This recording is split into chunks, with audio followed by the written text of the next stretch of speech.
warahmatullahi wabarakatuh. Waalaikumsalam warahmatullahi wabarakatuh. Al-Fatihah.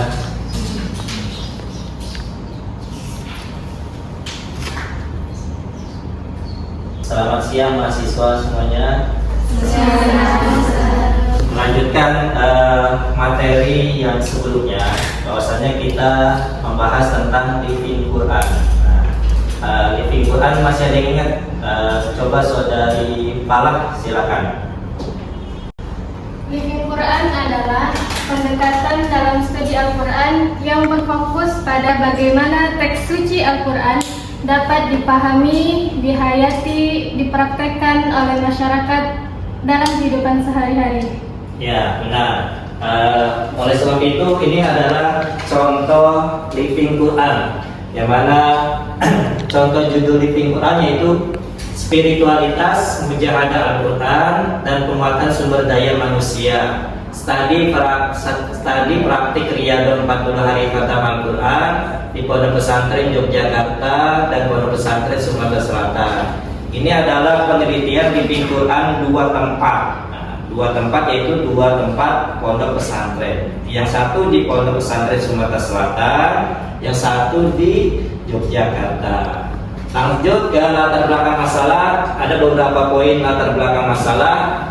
Yang pertama, spiritual berasal dari kata spirit, yaitu kekuatan, tenaga, semangat, vitalitas, energi, dan disposisi. Sedangkan Capri mengatakan bahwa spiritual berkaitan dengan roh dan semangat jiwa.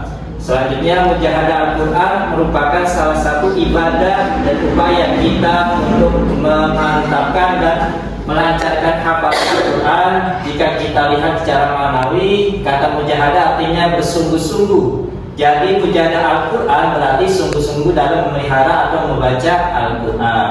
Sedangkan sumber daya manusia yaitu komponen yang sangat penting, karena SDM memiliki peran sebagai motor penggerak dalam suatu institusi. Sumber daya manusia dapat diartikan sebagai sumber dari kekuatan yang berasal dari individu yang dapat didayagunakan untuk keberlangsungan jalan sebuah institusi atau organisasi. Artinya di sini SDM lebih merujuk kepada individu-individu yang ada pada suatu institusi atau organisasi tersebut. Ini adalah latar belakang masalah living Quran. Selanjutnya ada beberapa identifikasi masalah. Yang pertama yaitu spiritual berawal dari kata spirit, merupakan kekuatan, tenaga, semangat, vitalitas, energi, dan disposisi.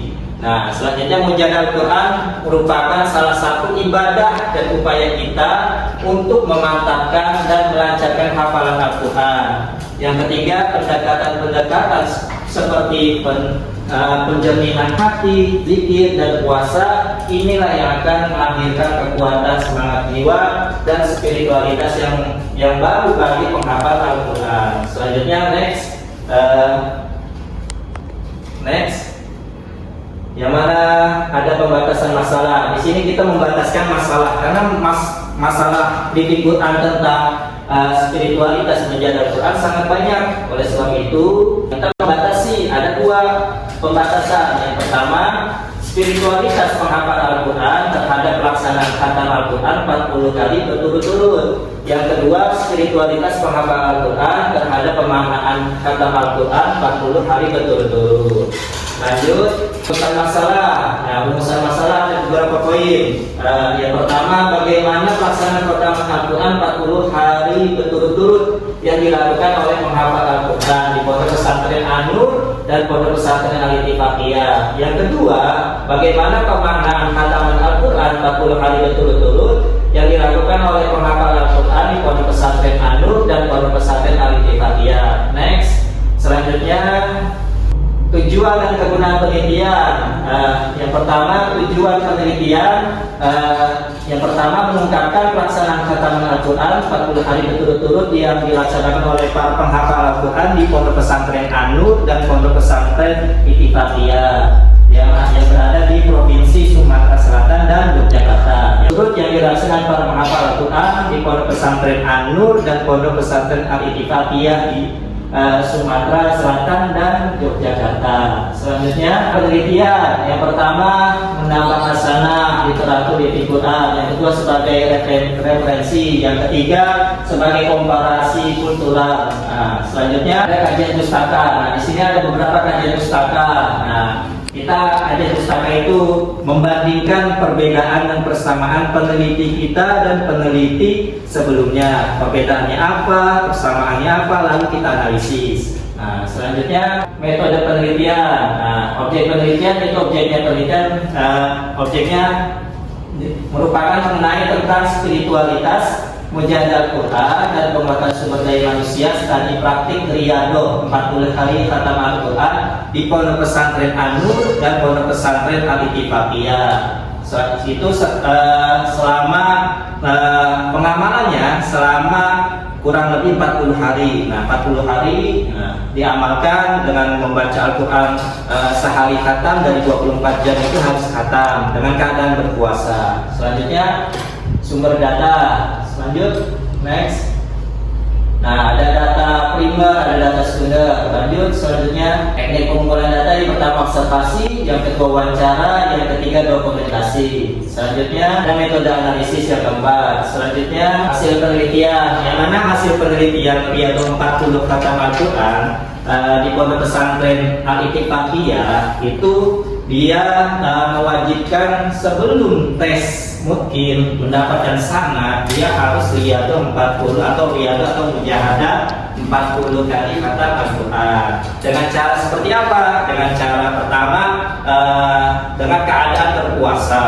Nah, setelah keadaan berpuasa lalu dia sebelum mengamalkan dia harus mandi tobat, sholat tobat. Nah, terus dari 24 jam dia harus amalkan sampai selesai. Nah, kalau di Pondok Pesantren An-Nur Batu Yogyakarta itu tidak diwajibkan bagi yang mau saja dan bagi yang berminat saja. Akan tetapi amaliyah ini adalah amaliyah yang sangat luar biasa. Amaliyah para waliullah, amaliyah para kekasih Allah. Kenapa? Karena selama 24 jam terus 40 hari berturut-turut dia berkomunikasi dengan Allah Subhanahu wa Ta'ala. Dan hajat apapun itu pasti terkabul, hajat apapun duniawi akhirat pasti dikabulkan oleh Allah Subhanahu wa Ta'ala. Selanjutnya bulan dari dua pondok pesantren ini dari barokahnya Al-Quran, alhamdulillah di Pondok Pesantren Sumatera Selatan itu termasuk pondok pesantren besar dengan ciri khas Al-Quran. Ya, di An-Nur Batu Yogyakarta juga seperti itu. Yang mana ini adalah sebuah dari silsilah hari pertama kalau Ittifaqiyah mengambil sanadnya ke An-Nur, dari An-Nur mengambil sanadnya ke Mbah Munawir Kerabian Yogyakarta. Dan Pak Munawir dari gurunya sampai Rasulullah Muhammad SAW. Mungkin cukup sekian yang bisa dipahami oleh mahasiswa. Semoga ilmunya bermanfaat. Semoga kalian semua sehat walafiat. Dan semoga mendapatkan ridha Allah Subhanahu Wa Taala. Al-Fatihah.